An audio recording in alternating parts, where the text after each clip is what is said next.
Let's get started. Welcome to episode 18 of the Life Coaching with Ryan book club. We are discussing The Gentle Art of Swedish Death Cleaning by Margareta Magnusson, presuming I pronounced her name correctly. This was written by a woman who was between 80 and 100 years old. She didn't say specifically how old. Talking about what she sees as a fairly modern practice, death cleaning, but she also talks a little bit about its older origins as she is a bit older. She talks about her experiences with having to death clean for others and encourages us all to death clean for ourselves so that others don't have to clean up after us, and that essentially we can live a much happier and more fulfilled life if we were a bit more organized and had a bit less crap.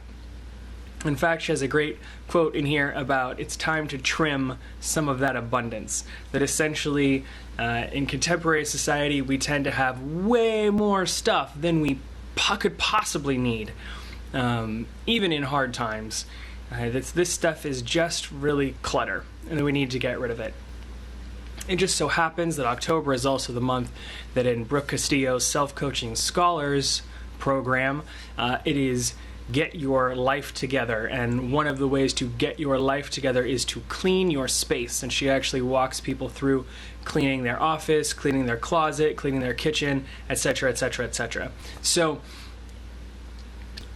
I thought this would be a great opportunity to combine my book club because of the topic, which, if you don't know, the reason I chose this book was because my podcast topic of the month is the wrongness of death. And my friend Chris and I were chatting about a year ago now about the loss of his father and what was happening in his life, and that really inspired me to talk about it more. So I brought him on as a guest, and in anticipation of hanging out with him, I actually bought this book and skimmed it a bit because I thought it would inform my conversation with him, and sure enough it did. As you'll notice if you listen to my podcast, links in the bio.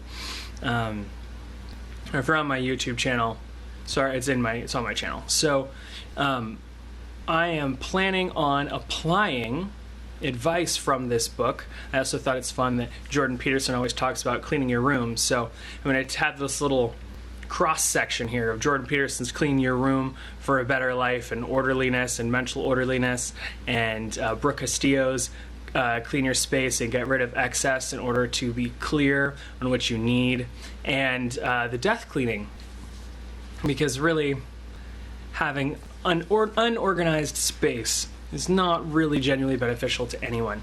So Margareta says essentially that it's valuable to categorize our space and then keep only what we need most in each category, or really only what we need and then some items we want. She goes to pains to point out that this isn't supposed to be, not to induce suffering. If there's something in your space that you genuinely enjoy and enriches your life, then keep it. It may not have an immediate purpose. In fact, she says do not start death cleaning with photos, because you're going to kill your momentum. You're not even going to want to complete the task because there's so much emotion there.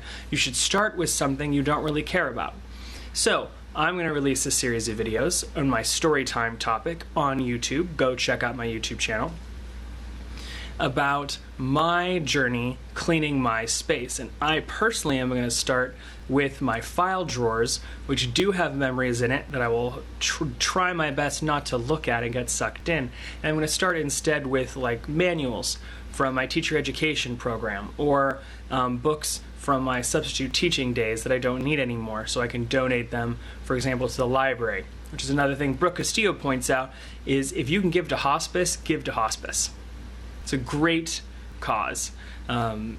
They always need stuff. So between hospice, libraries, recycling, I'm going to do my best. I've tried multiple times, or rather I have multiple times succeeded engaging in the process of cleaning, but it hasn't taken. It hasn't been to the point where I had a complete flush of unnecessary things and started from that baseline and maintained it.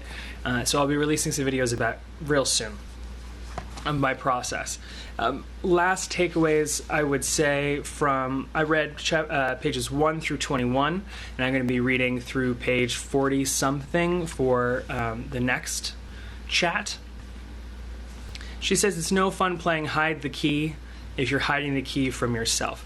She tells the story of being a little girl and even as a mother hiding a key during the holidays. It was the 17th century beautiful old-timey key that she would hide, and so instead of a kid having to play hide and go seek, she would hide the key and people would go and find it. It's apparently a traditional Swedish game. And then she points out a story that's more recent where she was on a houseboat with some friends, and every time they went out they meant to lock the door and they couldn't find the key, and so they'd be fussing over finding the key, and it would kind of ruin an otherwise good time. So don't play hide the key from yourself. There are lots of little ways, lots of little changes that can have a major impact on us as we organize our space. So I'd like to pass the question on to you, especially if you're a pack rat. What area of your life, what area of your dwelling, your abode, could you address immediately in a small way to drastically improve your life? Let me know. I hope you are having a fantastic day and you have a fantastic week, and I will be talking to you soon. All right.